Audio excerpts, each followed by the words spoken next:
الحمد للہ وکفا والصلاة والسلام علی عبادہ الذین اصطفیٰ خصوصاً علی افضلہم وخاتم النبیین محمد الامین وعلی آلہ وصحبہ اجمعین اما بعد فقد قال اللہ تبارک وتعالی کما ورد فی سورۃ حامیم السجدہ اعوذ باللہ من الشیطان الرجیم بسم اللہ الرحمن الرحیم وقالوا قلوبنا فی اکنۃ مما تدعونا الیہ وفی آذاننا وقر وبیننا وبینک حجاب فاعمل انا عاملون وقال تبارک وتعالی کما ورد فی سورۃ بنی اسرائیل وَإِذَا قَرَأْتَ الْقُرْآنَ جَعَلْنَا بَيْنَكَ وَبَيْنَ الَّذِينَ لَا يُؤْمِنُونَ بِالْآخِرَةِ حِجَابًا مَسْتُورًا وَجَعَلْنَا عَلَىٰ قُلُوبِهِمْ أَكِنَّةً أَن يَفْقَهُوهُ فِي آذَانِهِمْ وَقْرًا وقال عز وجل كما ورد في سورة الفرقان وقال الرسول يا رب إن قوم اتخذوا هذا القرآن مهجورا صدق الله العظيم رب اشرح لي صدري ويسر لي امري واحلل عقدة من لساني يفقهوا قولي اللهم ربنا الهمنا رشدنا واعذنا من شرور انفسنا اللهم ارنا الحق حقا وارزقنا اتباعه وارنا الباطل باطلا وارزقنا اجتنابه اللهم وفقنا لما تحب وترضى آمین یا رب العالمین۔ معزز حاضرین اور محترم خواتین، واقعہ یہ ہے کہ رمضان مبارک کے دوران خاص طور پر جن لوگوں نے کہ تراویح کی نماز کے ساتھ قرآن حکیم کا پورا ترجمہ بھی سن لیا ہو، اور اس سے بڑھ کر وہ لوگ کہ جنہوں نے وہ ترجمہ سنایا ہو، ان کی کیفیت یہ ہوتی ہے کہ اس کے بعد کسی تقریر پر طبیعت بالکل آمادہ نہیں ہوتی۔ سب کچھ تو سامنے آ چکا، ایک دفعہ نہیں بار بار آ چکا۔ وَلَقَدْ صَرَّفْنَا فِي هَذَا الْقُرْآنِ مِنْ كُلِّ مَثَلٍ، ایک پھول کا مضمون ہو تو 100 رنگ سے بانو، کسر کون سی رہ گئی؟ پورا قرآن سن لیا ہو، اس کے بعد بھی ابھی مزید کسی شے کی ضرورت باقی رہ سکتی ہے۔ میرا اپنا احساس یہ ہے، مجھے یاد آ رہا ہے حضرت لبید رضی اللہ تعالی عنہ جو سبع معلقہ کے آخری شاعر تھے، ملک الشعراء، the most celebrated poet of the year, جب ایمان لائے اس کے بعد انہوں نے شعر کہنا چھوڑ دیا۔ حضرت عمر فاروق رضی اللہ تعالیٰ عنہ نے ایک مرتبہ ان سے سوال کیا کہ لبید اب آپ شعر نہیں کہتے؟ ان کا جواب تھا اب بعد القرآن، اب کیا قرآن کے آنے کے بعد بھی کسی شخص کے لیے کوئی موقع ہے کہ کسی ندرت خیال کا اظہار کرے، کوئی خاص بات لوگوں کے سامنے پیش کرے قرآن کے بعد؟ تو میرا کچھ یہی احساس اس وقت بھی ہے۔ ویسے بھی عام طور پر اس موقع پر جو تقاریر ہوتی ہیں، جو ہمارے ہاں کا روٹین ہے، ایک ٹریڈیشن ہے، روایت بن گئی ہے، عظمت قرآن، فضیلت قرآن، ان موضوعات پر بھی میں نے، اب ظاہر بات ہے کہ حفیظ کا وہ شعر یاد آ رہا ہے، تدوین اور تکمیل فن میں جو بھی حفیظ کا حصہ ہے نصف صدی کا قصہ ہے، 2-4 برس کی بات نہیں۔ اب مجھے تقریباً نصف صدی ہونے کو آ رہی ہے اس کام کو کرتے ہوئے، تو عظمت قرآن کے موضوع پر بھی میرے اتنے خطابات ہیں اور اتنے مختلف اعتبارات سے۔ عظمت قرآن بزبان قرآن، قرآن اپنی عظمت کیسے بیان کرتا ہے، عظمت قرآن بلسان رسالت مآب صلی اللہ علیہ وسلم، حضور نے کیا عظمت بیان کی ہے، مختلف اعتبارات سے، اور اس پہ پھر کیسٹس بھی ہیں، کچھ کتابچے بھی ہیں، تو واقعہ یہ ہے کہ اس پر بھی اب طبیعت جو ہے پھر مزید گفتگو کرنے پر آمادہ نہیں ہوتی۔ اس کے باوجود اب یہ چونکہ ایک طلب اور ایک پیاس ہے، اور اس کا مظاہرہ ہو رہا ہے کہ اب نصف شب کے قریب لوگ بیٹھے ہوئے ہیں، کچھ سننا چاہتے ہیں۔ رات ہمارا پروگرام جو ختم قرآن کا قرآن اکیڈمی لاہور میں تھا، 2:30 وہاں بج گئے تھے مجھے بھی۔ یہاں سے بھی کل جو گئے ہیں ترجمے سے فارغ ہو کر کوئی 3 بجے پونے 3 بجے فارغ ہوئے۔ اس کے باوجود اگر طلب ہے تو اس کی کچھ نہ کچھ رصد ہونی چاہیے۔ اما من جاءک یسعی وہو یخشی، تو اس کے ساتھ فانت عنہ تلہی والا معاملہ نہیں ہونا چاہیے، بلکہ جو بھی خدمت بن آئے کرنی چاہیے۔ تو میں اس وقت 2 موضوعات پر گفتگو کروں گا۔ ایک موضوع جو ہے اس پر پہلی مرتبہ میں کچھ رات عرض کر کے آیا ہوں، اور کچھ اس وقت عرض کروں گا اپنی زندگی میں پہلی بار۔ ادھر میرا ذہن پہلی ہی مرتبہ متوجہ ہوا ہے۔ قرآن مجید میں 2 مقامات پر جب اس دفعہ میں گزر رہا تھا تو ذکر ہوا کہ کچھ لوگ تو دھڑلے سے کہتے تھے حضور سے، اے محمد چاہے جتنا تم ہمیں قرآن سنا لو ہم پر کوئی اثر نہیں ہوگا۔ وقالوا قلوبنا فی اکنۃ مما تدعونا، اب وہ کہتے تھے دھڑلے سے، ڈھٹائی سے، اے محمد ہمارے دل تو غلافوں میں بند ہیں، پردوں میں ہیں، اوٹ میں ہیں، یہ جو آپ بلا رہے ہیں، جو کہہ رہے ہیں، کتنا ہی آپ جو ہے اپنے آپ کو ہلکان کر لیں، ہم پر اس کا کوئی اثر نہیں ہوگا۔ وفی آذاننا وقر، ہمارے کانوں میں تو ثقل ہے، ہمارے کانوں میں آپ کی بات جا ہی نہیں رہی۔ وبیننا وبینک حجاب، اور ہمارے اور آپ کے مابین ایک حجاب ہے۔ فعمل انا عاملون، تو کریں جو آپ کر سکتے ہو، ہم بھی جو کر سکتے ہیں کر رہے ہیں۔ اب دے جسے مولا، یہ بات تو ان کی ہوئی، کفار کی ہوئی، حامی مسجدہ کی آیت ہے یہ جو میں نے سنائی آپ کو۔ سورہ بنی اسرائیل میں اللہ تعالیٰ نے یہ بات فرمائی، وَإِذَا قَرَأْتَ الْقُرْآنَ جَعَلْنَا بَيْنَكَ وَبَيْنَ الَّذِينَ لَا يُؤْمِنُونَ بِالْآخِرَةِ حِجَابًا مَسْتُورًا، اے نبی جب آپ ان لوگوں کو قرآن سناتے ہیں تو ہم آپ کے اور ان لوگوں کے مابین جو آخرت پر ایمان نہیں رکھتے ایک پردہ حائل کر دیتے ہیں، غیر مرئی پردہ، مستور ہے، چھپا ہوا ہے، نظر نہیں آتا، ایک پردہ ہے۔ وَجَعَلْنَا عَلَىٰ قُلُوبِهِمْ أَكِنَّةً، وہی الفاظ یہاں اللہ نے استعمال فرمائے، ہم ان کے دلوں کے اوپر پردے ڈال دیتے ہیں، غلاف چڑھا دیتے ہیں، أَن يَفْقَهُوهُ، کہ وہ سمجھنے نہ پائیں، وفی آذانہم وقرا، ان کے کانوں میں ثقالت پیدا کر دیتے۔ میرا ذہن ادھر منتقل ہوا کہ کہیں ہم اسی درجے اور مقام تک تو نہیں پہنچ چکے، قرآن کی وہ تاثیر ہم پر کیوں نہیں ہوتی جس کا نقشہ قرآن مجید میں 7ویں پارے کی پہلی آیت میں ہے۔ کچھ لوگ آئے، انہیں قرآن سنایا گیا، وَإِذَا سَمِعُوا مَا أُنزِلَ إِلَى الرَّسُولِ تَرَىٰ أَعْيُنَهُمْ تَفِيضُ مِنَ الدَّمْعِ مِمَّا عَرَفُوا مِنَ الْحَقِّ يَقُولُونَ رَبَّنَا آمَنَّا فَاكْتُبْنَا مَعَ الشَّاهِدِينَ، جیسے ہی انہوں نے سنی وہ آیات جو انہیں پڑھ کر سنائی گئی قرآن کی، تو تم نے دیکھا کہ ان کی آنکھوں سے آنسوؤں کی ندیاں بہہ نکلی، اور وہ چیخ اٹھے، پکار اٹھے، پروردگار ہم ایمان لائے، بس ہمیں گواہوں میں ہمارا نام اندراج کروا لے، مندرج فرما لے۔ یہ تاثیر ہم پر کیوں نہیں ہوتی؟ اسی طرح جو حبشہ سے وفد آیا تھا سورہ قصص میں جس کا ذکر ہے، وَإِذَا يُتْلَىٰ عَلَيْهِمْ، جب وہ آیات پڑھ کر انہیں سنائی گئی، قَالُوا آمَنَّا بِهِ إِنَّهُ الْحَقُّ مِن رَبِّنَا، ان کا ہم ایمان لائے، یہ ہمارے رب کی طرف سے حق ہے۔ اور تو اور جنات کا تذکرہ قرآن مجید میں آپ نے بہرحال اس دورہ ترجمہ میں گزرے ہوں گے، سورہ احقاف میں اور پھر پوری سورہ جن، ایک مرتبہ حضور سے قرآن سنا ہے، ایمان بھی لے آئے، دائی بن گئے، مبلغ بن گئے۔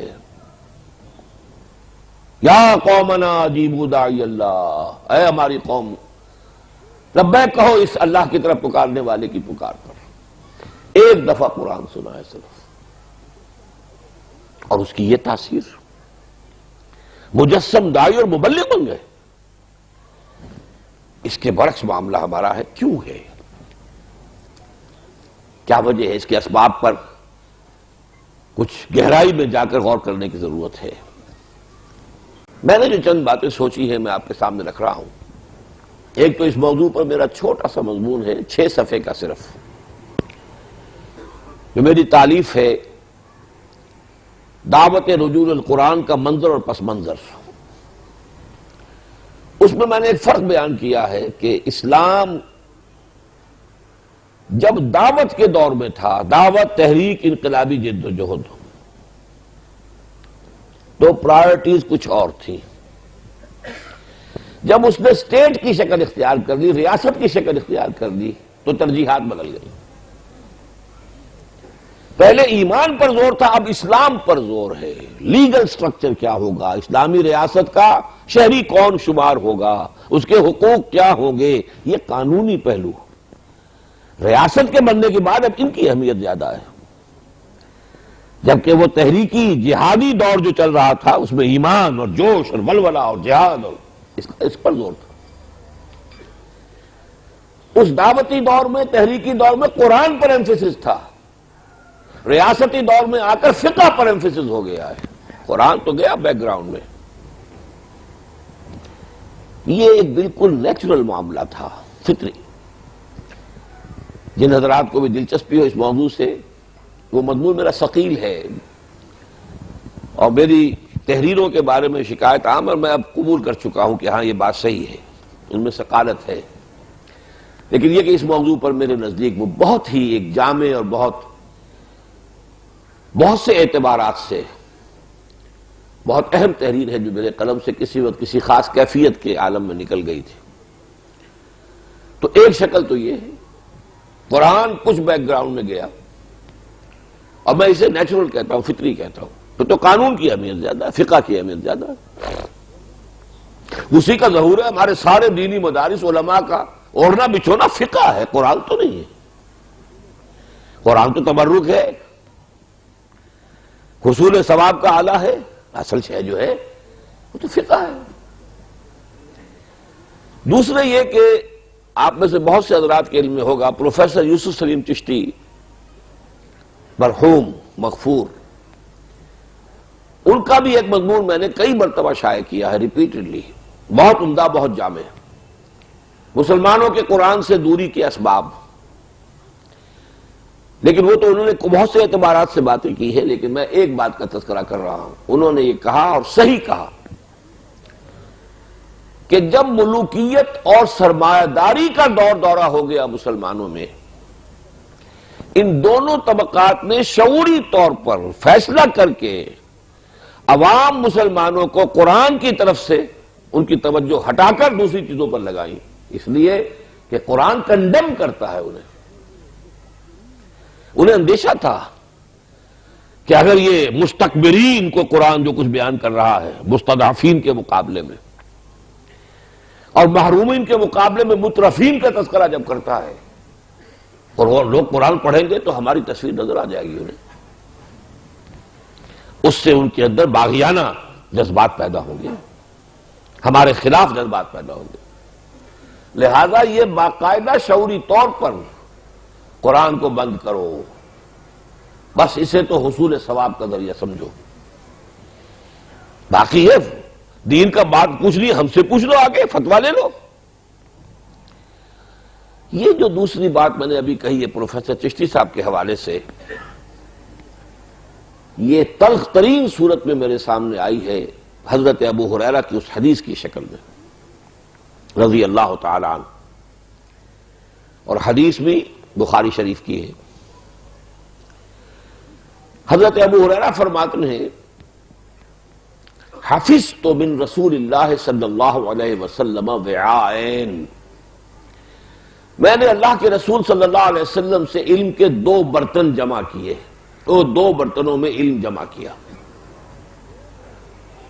اما احدہ فبسطہ فیکم، ایک برتن کا علم جو ہے وہ تو میں نے تمہارے درمیان خوب پھیلا دیا، عام کر دیا، اس کو سکھایا، پڑھایا، پھیلا دیا۔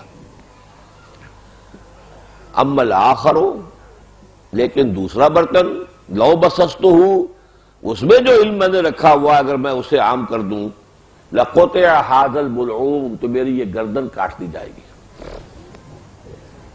کیوں؟ ملوکیت کا دور آغاز یہ دور کا آغاز ہو گیا تھا۔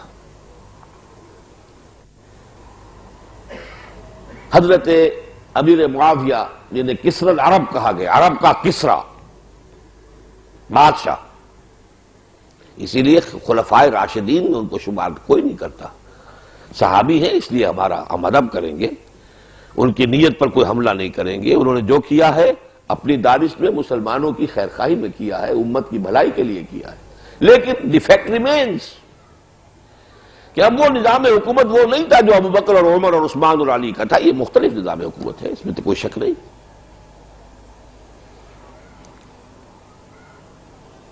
تو سن 57 یا 58 یا 59 میں انتقال ہوا ہے حضرت ابو ہریرہ کا، اور سن 60 میں امیر معاویہ کا، گویا کہ دور امیر معاویہ رضی اللہ تعالیٰ عنہ کا اختتامی دور ہے جب انتقال ہو رہا ہے۔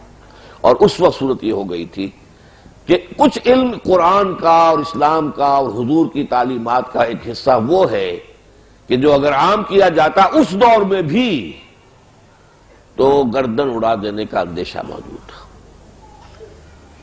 قیاس کن ز گلستان من بہار برا، ایک صحابی رسول کاتب وحی کے دور میں بھی نظام حکومت کے تبدیل ہو جانے کی بنا پر اگر اتنا بڑا فرق واقع ہو چکا تھا، اس کے بعد جب ننگی ملوکیت آئی ہے، جب ننگی بادشاہت آئی ہے، جب عریاں سرمایہ داری آئی ہے، جانتا ہوں میں یہ امت حامل قرآن نہیں ہے، وہی سرمایہ داری بندہ مومن کا دین، جانتا ہوں میں کہ مشرق کی اندھیری رات میں بے ید بیضا ہے پیران حرم کی آستی۔ جب وہ صورت ہوئی تو بہرحال اس کا تو نتیجہ اس سے 1000 گنا زیادہ نکلا جانا چاہیے تھا۔ بہرحال یہ تو چیزیں ہیں کچھ تمہیدی۔ اب ذرا آئیے اس پر، اس وقت ان باتوں کی طرف ذہن منتقل ہوا ہے کہ ایک تو معاملہ ہے کہ قرآن مجید جو ہم سنتے ہیں، اب یہ جو ہمارا دورہ ترجمہ قرآن ہے تو ظاہر بات ہے کہ 1 فی 1000 لوگوں نے بھی نہیں سنا ہوگا، پاکستان کی کل آبادی کے حساب سے لے لیں تو شاید 1 فی 1,00,000 بھی نہ بنے، حالانکہ 50-60 مقامات پر ہو رہا ہے ہمارا، کہیں مکمل کہیں تھوڑا مختصر کیا گیا ہے، لیکن یہ کہ 50-60 مقامات پر پاکستان میں بھی ہو رہا ہے۔ اس کے باوجود کیا نسبت ہوگی؟ اب باقی جن لوگوں نے تراویح میں سنا انہیں تو پتہ ہی کچھ نہیں کہ ہم نے کیا سنا، ان سے کیا شکوا، ان پر اثر ہو تو کیسے ہو، ان پر تو تاثیر کا کوئی سوال ہی نہیں،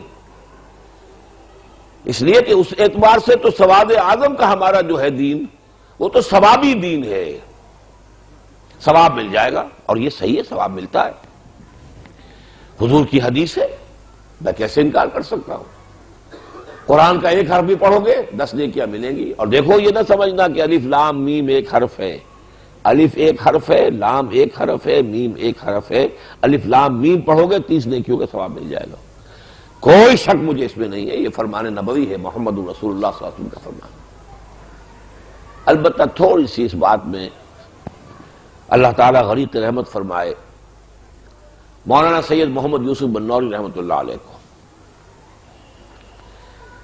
میں نے جب اس دعوت رجوع القرآن کا آغاز کیا ہے 68 میں، 31 برس تو اب مجھے ہو گئے براہ راست اس کام کو کرتے ہوئے، میں پہلے سے کر رہا تھا لیکن ایک مہم، ایک تحریک کی حیثیت سے اور اسی مقصد سے لاہور نقل مکانی کر کے جا کر میں نے کام شروع کیا، ورنہ میں لاہور آ گیا تھا سن 54 میں MBBS کرنے کے بعد لاہور چھوڑ کر منگومری جو اب سائیوال کہلاتا ہے آ چکا تھا، پھر 65 میں واپس گیا ہوں کہ وہاں سے دعوت شروع کرنی ہے۔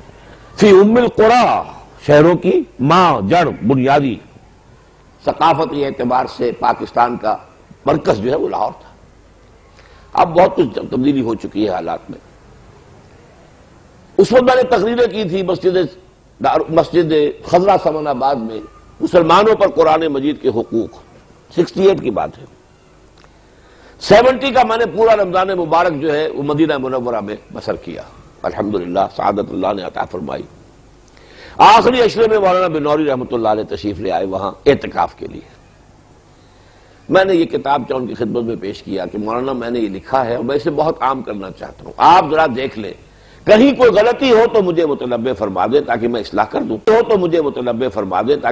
کر دوں، تاکہ غلط شے جو ہے اس کی اشاعت کا میں ذمہ دار نہ بن جاؤں۔ حالت اعتکاف میں انہوں نے میرا وہ کتابچہ پڑھا، ایک جگہ تھوڑی سی ترمیم کی،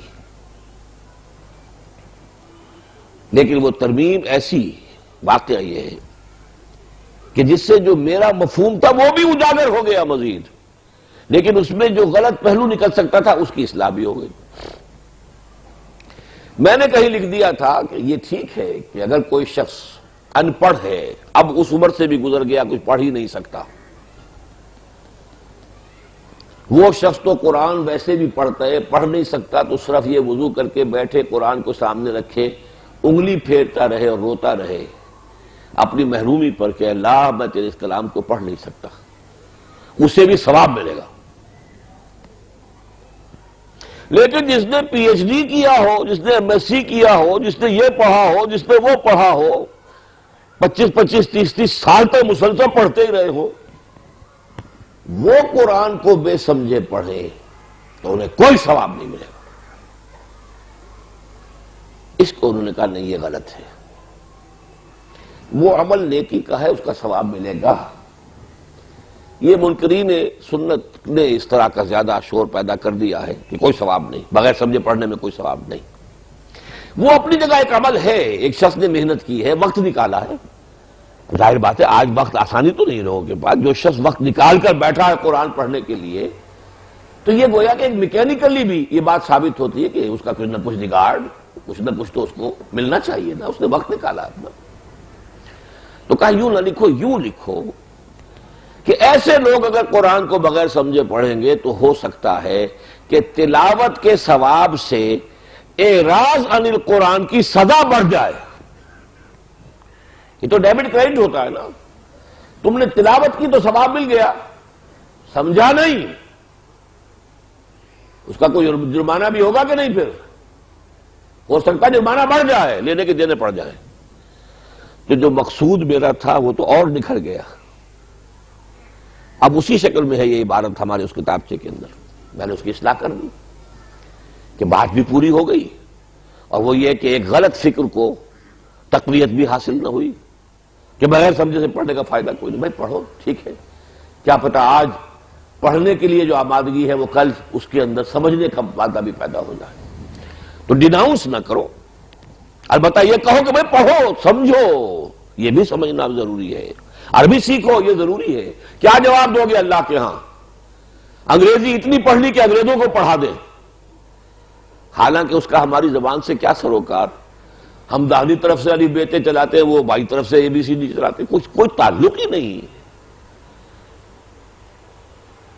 کوئی ہماری ووکیبلری مشترک نہیں، کچھ نہیں، مزاج مختلف۔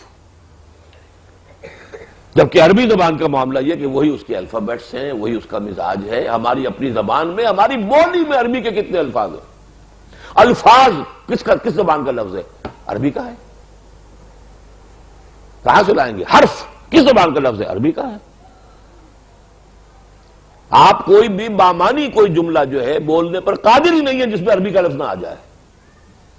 بس کھانا کھایا، روٹی کھا لی، یہ اس قسم کے جملے کی بات میں نہیں کر رہا ہوں، لیکن یہ کہ ویسے کوئی جملہ ہو، باقی تحریر کا ہو، تقریر کا ہو، تقریر عربی کا لفظ ہے، جملہ عربی کا لفظ ہے، کون سے لفظ کے بغیر آپ جائیں گے؟ لیکن اتنی سی محنت مزید نہ ہوئی کہ عربی زبان ایسی سیکھ لیتے کہ قرآن کا مفہوم براہ راست آپ کے ضمیر پر منتقل ہو جاتا۔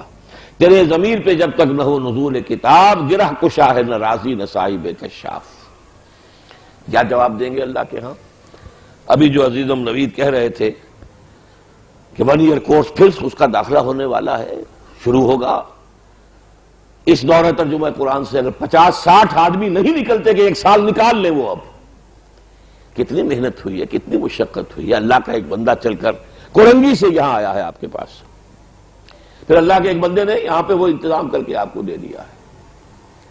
آپ نے محنت کی، اللہ نے آپ کو توفیق دی، لیکن اس سے اگلا قدم اگر یہ نہیں اٹھتا تو اس کا تو مطلب یہ ہے کہ زمین جنبت نہ جنبت گل محمد، تاثیر تو نہ ہوئی، پھر موٹیویشن تو کوئی نہ ہوئی۔ ایک بڑا بیچ نکلنا چاہیے کہ جو اس کے لیے نہ معلوم کتنے کچھ پاپڑ بیلے ہیں، کیسی کیسی فیسیں دی ہیں، کیسی کیسی تعلیمیں حاصل کی ہیں، کس لیے؟ اچھی روزی، اچھی معاش، اللہ اللہ خیر صلی اللہ، جس کا تعلق صرف اس دنیا سے ہے کہ آخرت سے کوئی تعلق نہیں۔ تو یہ تو ایک پہلو ہو گیا۔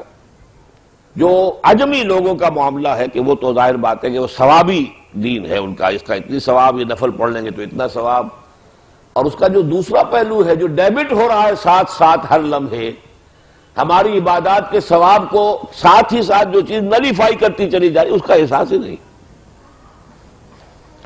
لیکن اس سے بھی آگے بڑھ کر میرے سامنے جو مسئلہ آیا ہے وہ اس اعتبار سے بہت زیادہ اب گہرائی میں غور و فکر کا متقاضی ہے کہ ہم تو عربی نہیں جانتے، عربوں کو کیا ہوا ہے؟ کیا وہ اثر پذیر ہوتے ہیں قرآن سے؟ حالانکہ ان کی تو مادری زبان ہے۔ اگر وہ اثر پذیر ہوتے قرآن سے اور ان پر قرآن کی تاثیر کو رنگ دکھاتی تو آج یہ حال ہوتا، یہ بیڑا غرق ہو رہا ہوتا عالم عرب کا۔ پورا شمالی افریقہ کا ساحل جو ہے مسلمان ممالک بدترین مغربیت کا شکار، بدترین۔ کہیں اسلام، وہ سعودی عرب میں عمرہ اور حج کی جو ہے چلت فرت اس کا اسلام ہے، باقی اور کا اسلام کہاں ہے؟ عربوں پر اثر نہیں ہو رہا قرآن کا، تو کیا وجہ ہے؟ کیا واقعی وہ حجاب اللہ نے ہمارے اور قرآن کے مابین کھڑا کر دیا جس کا ان آیات میں ذکر ہے؟ جعلنا بینک وبین الذین لا یؤمنون بالآخرۃ حجابا مستورا۔ اور وہ جو کہتے تھے کہ وبیننا وبینک حجاب، یہ حجاب ہیں، ذرا گنیے وہ حجاب کون کون سے ہیں۔ میں نے غور کیا تو مجھے نظر آیا کہ سب سے بڑا حجاب جو ہے irrelevance کا ہے۔ ہم قرآن کو پڑھتے ہوئے یہ محسوس کرتے ہیں، برا نہ مانیے میں کچھ ننگی باتیں ننگے الفاظ میں کچھ کہوں گا، کہ ہم سے کیا تعلق اس کا؟ This Quran is not relevant to us۔ کیوں؟ مکی قرآن کا تجزیہ کیجئے، اس میں سب سے زیادہ مباحث ہیں ایمان کے۔ بھئی ہم تو مانتے ہیں پہلے ہی سے، تو ہم سے تو متعلق ہی نہیں ہے بحث، وہ تو ہم سن لیتے ہیں، ٹھیک ہے، ہم تو مانتے ہیں، اللہ کو مانتے ہیں، آخرت کو مانتے ہیں، رسالت کو مانتے ہیں، تو ہم سے تو ساری بحثیں جو ہیں irrelevant ہو گئی، لمبی سے لمبی بحثیں چلی جا رہی ہیں، بعث بعد الموت پر، اللہ کی توحید پر، شرک کی نفی پر، تو اللہ کی قدرت کے مظاہر۔ معلوم ہوا کہ ہمارے لیے ان کا کوئی ریلیونس نہیں۔ اور آگے چلیے شرک کی بات ہو رہی، ہم تو موحد ہیں، ہمارے تو کوئی بت نہیں، نہ لات نہ عزا نہ منات نہ کچھ بھی نہیں، ہم تو نہیں پوچھتے کسی کو۔ تو یہ ساری بحثیں ہم سے لا تعلق ہو گئی، یہ ساری رد و قضا، یہ بحث و تبحیث، یہ ساری گفت و شنید becomes irrelevant to us۔ پھر سب سے بڑا مضمون بار بار بار بار قصص النبیین، انباء الرسل، مجھے بھائی پچھلی اساطیر الاولین ہے، کہانیاں ہیں، اور کیا ہے؟ اب نہ کوئی نبی ہے نہ آئے گا، نہ کوئی رسول ہے نہ آئے گا، پریکٹیکل ریلیونس ختم ہو گیا کہ نہیں؟ یہ ہے میرا تجزیہ۔ اور اس حجاب کو دور کرنے کے لیے جس شعور کی ضرورت ہے وہ کیا ہے؟ پہلا شعور یہ کہ ہمارے پاس ایمان نہیں ہے، ایک عقیدہ ہے، ڈوگما ہے، ایک ریشیل کریڈ ہے، ایک متوارث عقیدہ ہے، ہمارے دلوں میں ایمان جاگوزی نہیں ہے۔ یہ سمجھنا کہ ہمارے پاس ایمان ہے وہی حماقت ہے جو کی تھی بدوؤں نے، قالت الاعراب آمنا قل لم تؤمنوا ولکن قولوا اسلمنا ولما يدخل الايمان في قلوبكم۔ یہ بدو کہتے ہیں کہ ہم ایمان لے آئے، کہہ دیجئے تم ایمان ہرگز نہیں لائے ہو۔ ہاں یہ کہہ سکتے ہو کہ ہم مسلمان ہو گئے، لیکن ابھی تک ایمان تمہارے دلوں میں داخل نہیں ہوا ہے۔ جب تک یہ ہمارا زوم ختم نہیں ہوگا کہ ہم تو صاحب ایمان ہیں، ان ساری بحثوں سے ہماری کوئی دلچسپی نہیں۔ اساطیر الاولین، میں لفظ بھی بڑا سخت استعمال کر رہا ہوں، جو کفار کہتے تھے اساطیر الاولین، ہمارے لیے بالفعل پریکٹیکلی وہ ساری بحثیں جو ہے اساطیر الاولین کے درجے میں ہیں. شرک، اللہ، کون سا شرک ہم میں نہیں ہے؟ یہ لات عزا منات کا نہیں ہے، لیکن جو قوم نوح کے 5 بڑے بڑے ان کے معبود تھے، ودن ولا سوان ولا یغوث و یعوق و نسرا، یہ کون تھے؟ اولیاء اللہ تھے جن کے ناموں پر بت تراش لیے گئے تھے. کیا یہ شرک ہمارے عوام کے اندر ان کے پورے رگ و پے میں سرایت کیے ہوئے نہیں ہے؟ اور کیا اسی شرک کی مزید تقویت جو ہے ہمارا جو پولیٹیکل ایلیٹ ہے، جو ہمارا طبقہ سب سے اونچا ہے، الیکشن جیتا ہے تو داتا دربار پر حاضری ہو رہی ہے، الیکشن لڑنا ہے تو داتا دربار پر حاضری ہو رہی ہے، کیا ہے یہ؟ ان مداروں پر کیا ہو رہا ہے؟ صرف یہ فرق کہ آپ نے مورت نہیں بنائی، اور کون سا فرق ہے؟ کیا ان کے جو تصورات ان کے معبودان باطل کے بارے میں تھے، سرے منہ پہ فرق ہے؟ ہمارے ہاں ہمارے عوام کے اندر جو اولیاء اللہ کا جو تصور ہے اس میں کوئی فرق ہے؟ تلخ حقائق کو دیکھنا ہوگا. جب تک نہ زندگی کے حقائق پہ ہو نظر، تیرا زجاج ہو نہ سکے گا حریف سنگ. ڈرتے ڈرتے ایک بات کہہ رہا ہوں، ڈرتے ڈرتے دوسروں نے اپنے رسولوں میں کی محبت میں غلو کیا.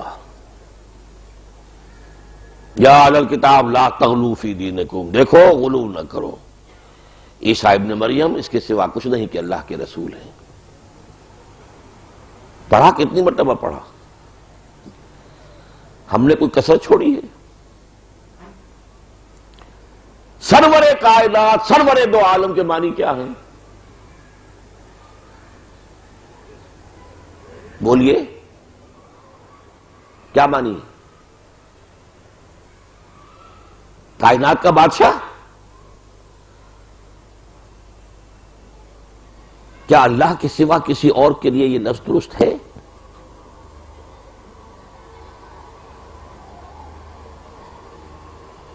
ان الحکم الا للہ امر لا تعبدوا الا ایاہ لم یکن لہ شریک فی الملک، کوئی اس کا ساجی نہیں ہے حکومت کے اندر. لہ الملک، لہ ملک السماوات والارض، لا یشرک فی حکمہ احدا. کہاں یہ نصوص قطعیہ،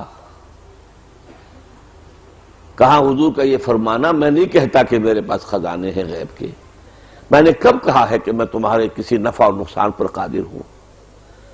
میں تو یہ بھی نہیں جانتا میرے ساتھ کیا ہوگا، تمہارے ساتھ کیا ہوگا. ان ادری ما یفعل بی ولا بکم، میری حیثیت تو یہ ہے تمہاری طرح کا انسان ہوں، ہاں مجھ پر وحی آئی ہے، اس وحی کو تم تک پہنچانے کا میں ذمہ دار ہوں، اس پر مامور ہوں. تم سنو گے تب بھی پہنچاؤں گا، نہیں سنو گے تب بھی پہنچاؤں گا، تم گالیاں دو گے تب بھی پہنچاؤں گا. یہ ہے پوزیشن جو نبی کی آتی ہے. کتنی دفعہ آئی ہے یہ پوزیشن قرآن میں؟ تو واقعہ یہ ہے کہ ان اعتبارات سے غور کیجئے کہ ہمارا جو قرآن مجید کے ساتھ متعلق ہونے کا تصور ہے وہ ان حجابات کی وجہ سے ختم. قرآن ہم سے متعلق ہی نہیں. زیادہ سے زیادہ یہ ہے کہ کہیں پر نماز کا ذکر آ گیا، کہیں روزے کا ذکر آ گیا، کہیں کچھ اخلاقی تعلیم، وہ ہم سمجھتے ہیں کہ ہاں یہ اس کا تعلق ہم سے ہے. یہ ٹوٹل قرآن کا کتنا حصہ ہوگا؟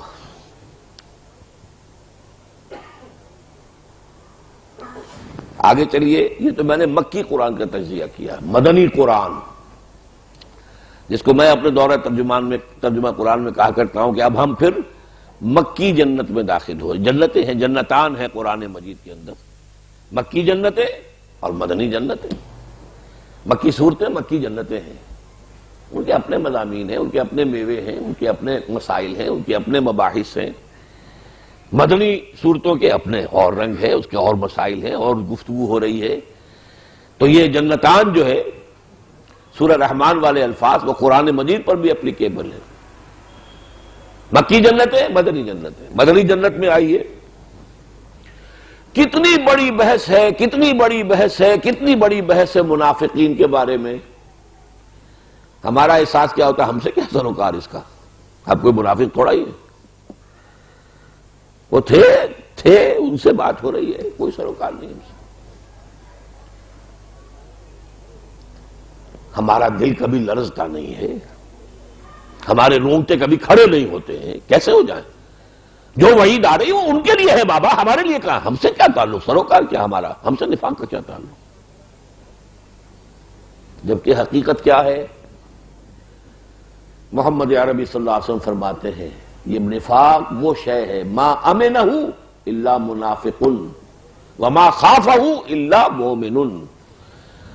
اس کے بارے میں، اپنے بارے میں اندیشہ ہوتا ہے نفاق کا صرف مومن کو، اور اپنے آپ کو نفاق سے محفوظ سمجھتا ہے صرف منافق. اس بات کو بیان کرنے میں مجھے یاد آیا، میں وہ غالب کا شعر جو ہے بیان کیا کرتا ہوں کہ راہ کھٹکا نہ چوری کا دعا دیتا ہوں رازن کو. جس کے پاس ایمان کی پونجی ہے ہی نہیں اسے کاہے کا ڈر کہ کوئی ڈاکو آ کے ڈاکہ مارے گا. پونجی کوئی نہیں، پاؤں پھیلا کر سوئے گا. جس کے پاس کوئی تھوڑی بہت پونجی ہے اسے ڈر ہے ڈاکے کا. تو جو صاحب ایمان ہوگا اسے خوف ہوگا نفاق کا، اور جو منافق ہے اسے کیا خوف؟ پاؤں پھیلا کر سوئے وہ، اور ہم سوتے ہیں. سورہ نساء اسے خوف ہوگا نفاق کا، اور جو منافق ہے اسے کیا خوف؟ پاؤں پھیلا کر سوئے وہ، اور ہم سوتے ہیں. سورہ نساء پڑھ جائیے پوری، سورہ توبہ پڑھ جائیے، کلائمیکس ہے جو نفاق کے موضوع پر. سورہ منافقون پڑھ جائیے. لیکن ہمیں کسی مرحلے پر یہ محسوس نہیں ہو سکتا کہ اس کا ہم سے کوئی تعلق ہے. حجاب طاری کر لیا ہے، ہم سے کیا سروکار اس کا؟ جبکہ کیفیت یہ ہے عمر فاروق کی رضی اللہ تعالی عنہ، جن کے بارے میں حضور نے فرمایا میرے بعد نبی ہوتا تو یہ عمر ہوتے. عمر جس راستے سے جاتا ہے شیطان اس سے قدمی کترا کر دوسرے راستے کو نکل جاتا ہے. اور ہر نبی کے امتیوں میں محدث ہوتے تھے جن سے اللہ بات کرتا تھا. میری امت کا محدث عمر ہے، اور وہ عمر یہ کہہ رہا ہے انشدو کا باللہ یا حذیفہ، اے حذیفہ میں تمہیں اللہ کی قسم دے کر پوچھتا ہوں کہیں میرا نام تو ان منافقوں کی فہرست میں نہیں تھا جو حضور نے تمہیں بتائی تھی. یہ ہے وہ چیز. اگر اس سے اپنے آپ کو محفوظ اور معمون اور مسعون اور بالکل بری اور پاک اور عرفہ اور اعلیٰ اور منزہ نہ سمجھیں تو پھر ہمیں ان آیتوں سے بھی کچھ ملے گا، کچھ فائدہ ہوگا، کچھ ہمارے جو ہے زنگ دھلیں گے، کچھ میل جو ہے وہ صاف ہوں گے. لیکن جب سروکاری نہیں، تعلق ہی نہیں. اب آئیے مدنی جنتوں کی کہ بہت بڑے بڑے میوے، جہاد فی سبیل اللہ، قتال فی سبیل اللہ، انفاق فی سبیل اللہ. اجی یہ ساری چیزیں تو فرض کفایہ ہیں. چھٹی کہاں تعلق رہے؟ فرض عین تو نماز ہے، وہ ہم پڑھتے ہیں. فرض عین روزہ ہے، ہم رکھے، ہم نے پورے رکھے، 29 رکھے. یہ چیزیں جو ہیں یہ تو خاص وقت کی تاریخ کہہ لیں، ان کو فرض کفایہ کہہ لیں. جہاد کو لازم تو نہیں، وہ حصہ بھی ہم سے منقطع ہے، کوئی تعلق ہی نہیں. پڑھ جائیں گے پوری سورہ سب پڑھ جائیں گے، لیکن مجال ہے کہ ذرا سا انٹروسپیکشن ہو، ذرا سا انسان اپنے اندر جو ہے درو بینی سے کام. لیکن میں کہاں کھڑا ہوں؟ غالباً شیخ سعدی کا شعر ہے یہ کہ جان جملہ علم ہا این است این تاب دانی من کیم در یوم دین. کل علم کا خلاصہ لب لباب یہ ہے کہ تم یہ جان لو کہ قیامت کے دن تم کہاں کھڑے ہوگے، منافقوں کی فہرست میں ہوگے یا مومنوں کی فہرست میں ہوگے. تابدانی من کیم در یوم دین. سورہ صف پوری پڑھ گئے، کوئی ارتعاش تک نہیں ہے ہمارے اعصاب کے اوپر، کوئی فکر نہیں. کیا ہے یہ چیزیں ہیں، یہ فرض کفایہ ہے، اس کا کوئی تعلق ہر مسلمان کی زندگی سے نہیں ہے. مدنی قرآن میں اگر کوئی شے ذرا سی ہم سے متعلق نظر آتی ہے تو عبادات ہیں، کچھ احکام حرام حلال کے، سور نہیں کھانا، شراب نہیں پینی، وہ بھی ٹھیک ہے، وہ بھی سمجھ میں آتا ہے، ریلیونٹ ہے چیزیں، بس۔ پھر کہوں گا کہ ان کا حساب لگائیے مدنی صورتوں کا کتنا حصہ ہوگا جو ان چیزوں سے مشترک، پوری صورتیں چلی گئی ہیں، 4 رکوعوں کی صورت سورہ حدید، نماز کا ذکر ہی کہیں نہیں ہے ہی نہیں، ذکر ہی نہیں کہیں۔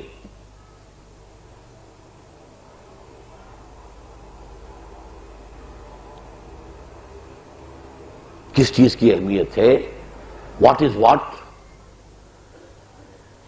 کس شے کی تقدیم ہے، کس کی تاخیر ہے، کون زیادہ اہم ہے، کون کم اہم ہے، کون اولیت کی حامل ہے، کون ثانویت کے درجے میں ہے، یہ اگر فکر نہیں ہے تو ظاہر بات ہے ان چیزوں سے ہمارا تعلق ہی نہیں۔ یہ 2 چیزیں تو ہو گئی عمومی۔ تیسری چیز اور، 2 بڑے بڑے حجاب ہیں اس وقت کے جو قرآن کے اور ہمارے مابین بڑی مضبوطی کے ساتھ تنے ہوئے ہیں۔ ایک حجاب ہے جس کو اقبال نے کہا ہے عذاب دانش حاضر، دانش حاضر، عہد حاضر کا فکر، فلسفہ، خیالات، نظریات، فلسفے میں، تمدنی مسائل میں، پولیٹیکل سائنس میں، اکنامکس میں، یہ دانش حاضر جس کو عذاب کہا اقبال نے، عذاب دانش حاضر سے باخبر ہوں میں کہ میں اس آگ میں ڈالا گیا ہوں مثل خلیل۔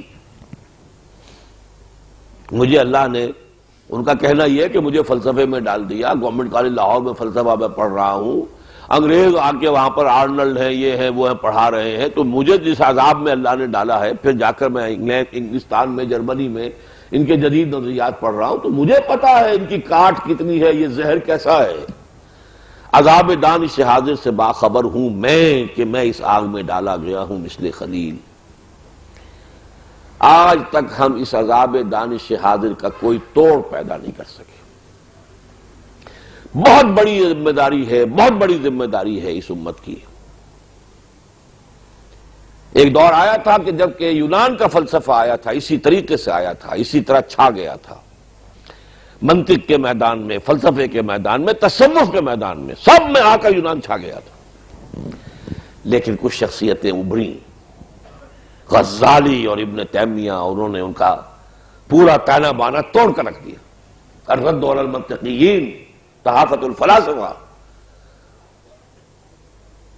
آج نہیں ہوا ایک لہجے کا اقبال، لیکن اس کے بعد اقبال کے نام سے بھی اکیڈمیز بن گئی، یہ ہو گیا، وہ ہو گیا، ایوان بن گیا کروڑوں روپے کا، اور یہ سب کچھ ہے، لیکن وہ اس کا نام بک رہا ہے۔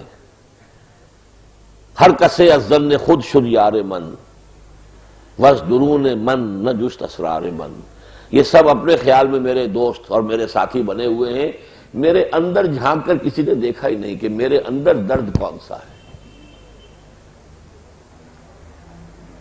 یہ دانش حاضر ہے جو اس وقت پورے جو عرب ممالک ہیں، اور وہ ہم سے بیچارے اس معاملے میں زیادہ مظلوم ہیں۔ ہمارے ہاں یہ دانش حاضر جو ہے دیر میں آیا، وہاں جلدی آ گیا تھا، بس کے بہت قریب تھے۔ میڈیٹرینین سی کہلاتا ہے، وہ سی کیا ہے؟ ایک بڑی سی جھیل ہے، ادھر وہ ہے، فرانس ہے، اٹلی ہے، اسپین ہے، یہ ممالک ہیں، اور ادھر یہ بیچارے، یہ ٹونس ہے اور الجزائر ہے اور لیبیا ہے اور مصر ہے۔ تو وہ دانش بھی آیا اور وہاں سے ان کی ثقافت بھی آئی، جس ہمارے ہاں ثقافت بھی دیر میں آئی ہے۔ انگریز آیا تھا حکمران، لیکن وہ اتنے کم تھے تعداد میں کہ وہ ہماری ثقافت پر بہت جلدی اثر نہیں ڈال سکے تھے۔ ضلع میں 4-5 افسر ہیں انگریز، اللہ اللہ خیر صلی اللہ، باقی سب دیسی جو ہے وہ کارکن ہوتے تھے۔ بہرحال یہ ابھی تک ایک بہت بڑا قرض ہے، بہت بڑا قرض ہے اس امت پر۔ قرآن سے سب سے بڑا حجاب یہ دانش حاضر، جب تک کہ اس کے پردے کو چاک نہیں کیا جائے گا۔ شعر تو اچھا نہیں ہے، اس مطمئن میں پڑھنے کے لیے لفظ اس میں ذرا ثقیل آیا ہے، لیکن یہ کہ وہ جو کبھی کہا تھا ظفر علی خان نے کہ تہذیب نو کے منہ پہ وہ تھپڑ رسید کر جو اس حرام زادی کا حلیہ بگاڑ دے، تو جب تک اس دانش حاضر کا حلیہ نہ بگاڑنے والے پیدا ہو جائیں تو ہمارے اور قرآن کے درمیان حجاب رہے گا۔ ذہنوں پر تو تسلط ہے، ان کی فکر کا، ان کی سوچ کا، ان کے نظریات کا، ان کے افکار کا۔ گلا تو گھونٹ دیا اہل مدرسہ نے تیرا، کہاں سے آئے صدا لا الہ الا اللہ۔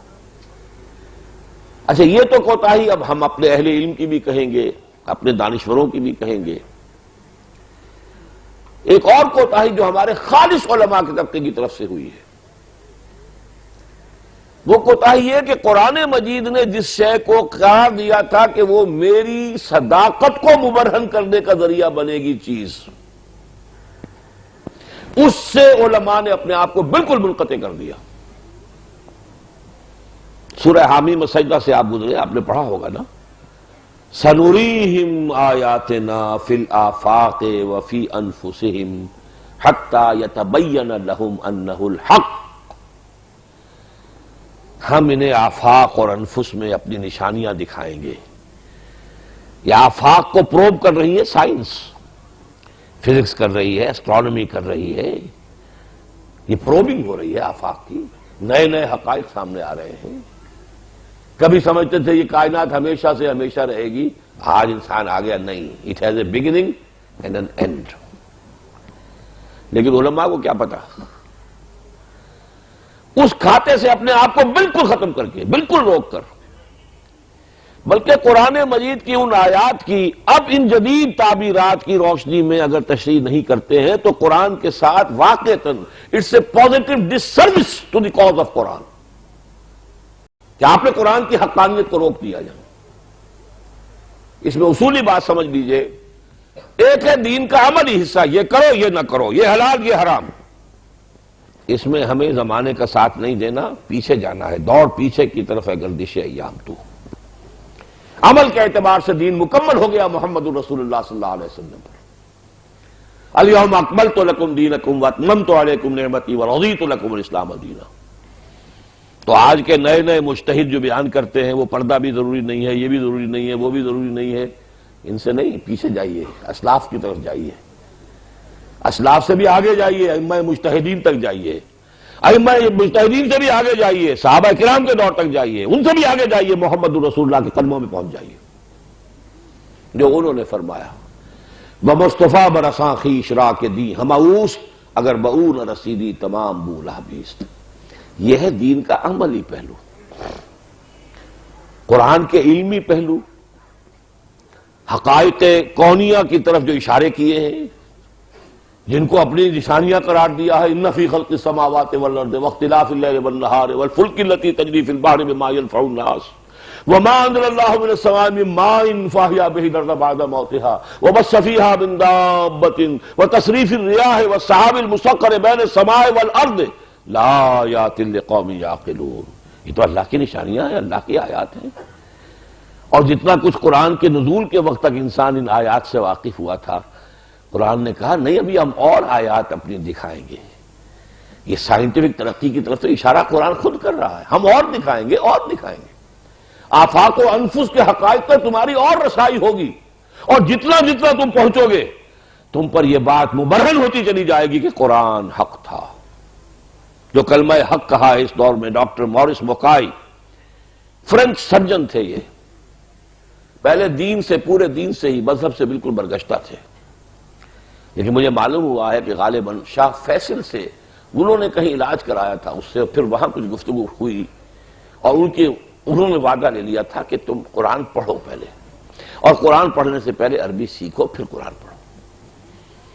اس نے وہ وعدہ کر لیا اور وعدہ پورا کیا ہے، جس کا نتیجہ یہ نکلا ہے مسلمان بھی ہو گیا، وہ کتاب لکھی دی قرآن دی بائبل اینڈ سائنس۔ آج تک وہ کہتا ہے کہ سائنس کے سارے اکتشافات اور انکشافات، ان سب میں کوئی ایک شے ایسی نہیں آئی جو قرآن کے کسی ایک لفظ کو بھی غلط قرار دیتی ہو، بلکہ معلوم ہوا کہ اس وقت لوگ نہیں سمجھے تھے، آج وہ حقیقت منکشف ہوئی ہے۔ اس وقت ترجمہ کر دیا گیا علقہ، علقہ جمے ہوئے خون سے پیدا کیا۔ بھائی کہاں سے جمع ہوئے خون آ گیا؟ اب ظاہر بات ہے کہ ایمبریولوجی نہیں پڑھی تھی، کچھ پتہ نہیں تھا ہمارے مفسرین کو، اب علقہ کا ترجمہ کیا کریں؟ علقہ معلق ہونا، لٹکے ہوئے ہونا، متعلق ہونا، کہیں چمٹے ہوئے ہونا، علقہ تو اس سے بنتا ہے نا۔ اب معلوم ہوا کہ وہ تو واقعتاً جونک کی طرح چمٹتی ہوئی ہے، وہ شے ہوتی ہے جو رحم مادر کے ساتھ لٹک رہی ہوتی ہے، جیسے جونک ہو۔ آنکھیں کھل گئی ہیں۔ ڈاکٹر کیتھل مور جو اس وقت سب سے بڑی اتھارٹی ہے ایمبریولوجی پر ٹورنٹو میں، پروفیسر، کہتا حیران ہوں میں کہ 1400 برس قبل قرآن نے یہ ڈسکرپشن کیسی دے دی؟ نہ ڈسیکشن تھی، نہ ابھی کوئی آٹوپسیز تھی، نہ کوئی جو ہے نہ مائکروسکوپ تھی۔ فی ظلمات ثلاث، 3 اندھیروں میں اللہ تعالیٰ تمہاری نقشہ کشی کرتا ہے۔ ایبڈومینل وال ہے، پھر رحم مادر کی دیوار ہے مضبوط، پھر وہ جھلی ہے جس میں کہ وہ بچہ لپٹا ہو۔ تین پردوں میں اللہ نفس گری کر رہا ہے، تمہاری ناک بنا رہا ہے، کان بنا رہا ہے۔ فی ظلمات ثلاث، یہ چیزیں، لیکن جب یہ پڑھنی نہیں، نہ سائنس پڑھنی ہے، اور اگر سائنس کے اعتبار سے کوئی ذرا سی کوئی ایک نقطہ نظر کے اندر کوئی تعویل کرے، کوئی ندرت قرآن مجید کے حقائق کو سامنے لائے، اس پر کفر کا فتویٰ لگ جائے گا۔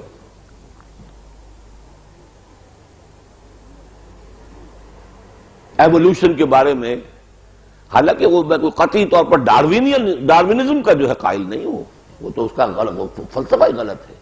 ایوولوشن ایز سچ، جو ہمارے ہاں مولانا روم جس کا راگ الاپتے رہے، ابن مسکوہ نے جس کو بیان کیا ہے، یہ تو ہماری شے تھی، لیکن یہ ہے کہ اس پر یہاں پہ یہی کہ ایک عالم دین ہے جو نہ معلوم کتنے وہ میرے خلاف فتوے بھی دیے ہیں اور مضامین ان کے چھپتے ہیں۔ حالانکہ حضور کا معاملہ کیا تھا؟ حیرت ہوتی ہے، حیرت ہوتی ہے، حیرت ہوتی ہے۔ حضور مدینے تشریف لائے تو آپ کو زراعت کا تجربہ نہیں تھا، آپ تو مکے کے رہنے والے تھے۔ وادٍ غیر ذی زرع، وہاں تو کچھ پیدا ہوتا ہی نہیں تھا، تو زراعت کا تجربہ کیسے ہوتا؟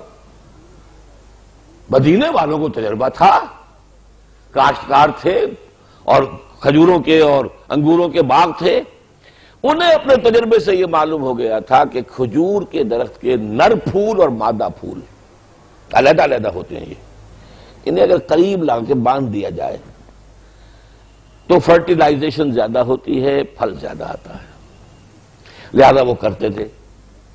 حضور نے سوچا ہوگا، یہ میرا گمان ہے کہ یہ why to interfere in the natural process, nature can take care of itself۔ تو آپ نے صرف یہ کہا ایسا نہ کریں تو کیا ہے، یہ نہیں کہا مت کرو، نہیں، ایسا نہ کریں تو کیا ہے۔ صحابہ کے لیے حضور کا یہ فرما دینا جو تھا، یہ بھی حکم کے درجے میں تھا، وہ تو چشم و ابرو کے اشارے کی بات تھی نا، نہیں کیا اور فصل کم ہو گئی۔ اب آئے ڈرتے ڈرتے ڈرتے ڈرتے، حضور وہ آپ نے فرمایا تھا کہ ایسا نہ کریں تو کیا ہے، ہم نے نہیں کیا اور فصل کم ہو گئی ہے۔ فرمایا دیکھو میں تمہیں یہ چیزیں سکھانے نہیں آیا ہوں، انتم اعلم بامور دنیاکم، اپنے ان دنیاوی معاملات تجرباتی علوم میں تم مجھ سے زیادہ واقف ہو، گو جو تمہارا تجربہ بتاتا ہے وہ کرو، میں تو بتانے آیا ہوں حلال کیا ہے، حرام کیا ہے، جائز کیا ہے، ناجائز کیا ہے، واجب کیا ہے، فرض کیا ہے، حرام کیا ہے، مکروہ کیا ہے، یہ بتانے آیا ہوں۔ لیکن یہ کہ اتنا کھلا لائسنس دیا ہو جس ہادی نے صلی اللہ علیہ وسلم، انتم اعلم بامور دنیاکم، اور یہ بخاری کی روایت ہے، کوئی ایسی نہیں ہے، لیکن ادھر جانا ہی نہیں۔ لہذا جدید ذہن کا نوجوان وہ ایک بیریئر محسوس کرتا ہے اپنے اور علماء کے درمیان، ان کے ذہن کا ڈھانچہ ہی کچھ اور ہے، اس کے کھانے ہی کچھ اور ہیں، اس کا صغرا کبرا ہی کچھ اور ہے، ہمارے ساتھ تو کوئی مطابقت ہے ہی نہیں، تاثیر کیسے ہوگی؟ یہ چند چیزیں ہیں جو میرے سامنے آئی ہیں۔ اب میں دوسری چیز جو عملی ہے، یہ کام تو بہرحال کرنے ہیں، کریں گے انشاءاللہ۔ پہلی بات تو یہ کہ میں نے جیسے عرض کیا، یہ تو آج ہی سے کریں، یہ نہ سمجھیے کہ ایمان ہے میرے اور آپ کے پاس ایمان نہیں، یہ صورت ایمان ہے، حقیقت ایمان نہیں ہے۔ یہ نہ سمجھیے کہ ہم نفاق سے محفوظ ہیں، بالکل نو نو، یہ کہ یہ جہاد اور قتال کا ہم سے کوئی تعلق نہیں، بھائی نہیں، یہ قرآن کی عملی ہدایت کا جزو لا ینفک ہے۔